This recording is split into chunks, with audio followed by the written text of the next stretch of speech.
El escritor francés Victor Hugo es una de esas obligadas referencias universales en cuanto a literatura. Vinculado de alguna manera a España gracias a las guerras napoleónicas, ahí estuvo su padre, un excelente militar, acuartelado en los tiempos de la invasión, acuartelado en Madrid. Victor Hugo, siendo mozalbete, se impregnó de esos aires españoles y de alguna manera luego también lo reflejó en alguna de sus obras. Gozó de amplísima credibilidad entre los suyos. Llegaron todos a decir que Victor Hugo era más creíble que los propios políticos galos. Que lo que decía Victor Hugo iba a misa, aunque Victor Hugo no fuera muy religioso. Pero sí que es cierto que era un personaje adorado, querido y reconocido en vida, cosa que en el siglo XIX ya costaba, ya era difícil. En 1851 algo sucedió que trastocó la vida de Francia y de sus intelectuales. Napoleón, el sobrino del inmenso Napoleón Bonaparte, Napoleón III, dio un golpe de estado en ese año de 1851. En ese tiempo, en esa época, Victor Hugo era parlamentario de la Asamblea Nacional. Y rápidamente mostró su férrea oposición al Segundo Imperio, a lo impuesto por Napoleón III, quien por cierto estaba casado con la española Eugenia de Montijo, una mujer a la que todos denominaron la Sebastopol, porque Napoleón III tardó el mismo número de meses en asediar y conquistar a la española que los aliados en tomar la plaza de Sebastopol en la guerra de Crimea.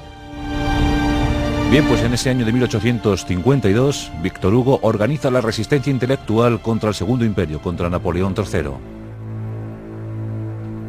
Todo esto obliga al francés a marchar a un forzoso exilio, primero en Bélgica, posteriormente en el Reino Unido, donde defiende con argumentos muy sólidos la libertad del ser humano, los derechos humanos y sobre todo expone su odio a la monarquía.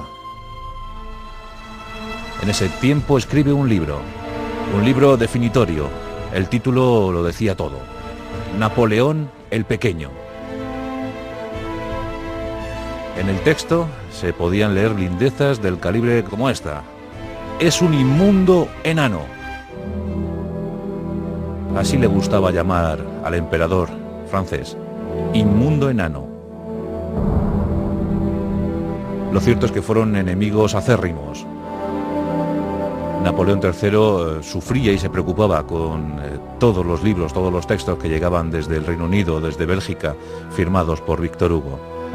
La gente se regocijaba, la oposición se crecía cada vez que Victor Hugo se pronunciaba sobre el emperador. Y como siempre se pronunciaba mal, pues aumentaba el número de detractores del Segundo Imperio. Las cosas iban de mal en peor. La guerra de Crimea, el desastre de México, esas tropas francesas que fueron a apoyar al emperador Maximiliano, y todo acabó tan mal. Y ya finalizando el Segundo Imperio, esa guerra franco-prusiana. Pero antes de esa guerra, Victor Hugo tuvo la oportunidad de recibir la amnistía a cargo del emperador. El emperador, conocedor de la fama, de la popularidad, del cariño que recogía Victor Hugo, quiso congraciarse con él, quiso olvidar rencillas y le ofreció la amnistía en 1859. Victor Hugo, lejos de eso, rechazó la amnistía y con desaire dijo que lo único que pretendía hacer Napoleón III era engañarle a él y a Francia.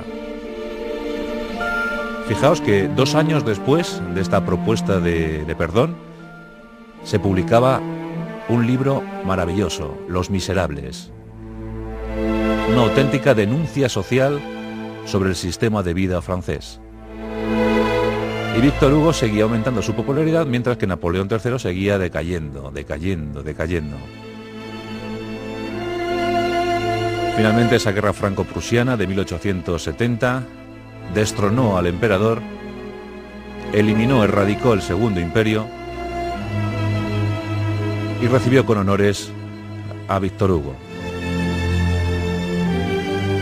Convencidísimo republicano, cuando falleció, alguien dijo en su tumba: se ha muerto el rey sol de la literatura.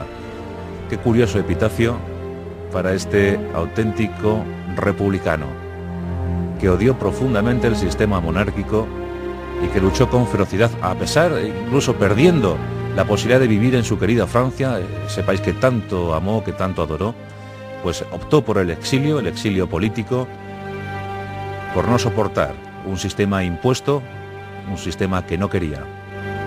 El rey sol de la literatura, Víctor Hugo, al que ya le dedicamos un pasaje de la historia en su día. Los enemigos íntimos, Napoleón III y Víctor Hugo.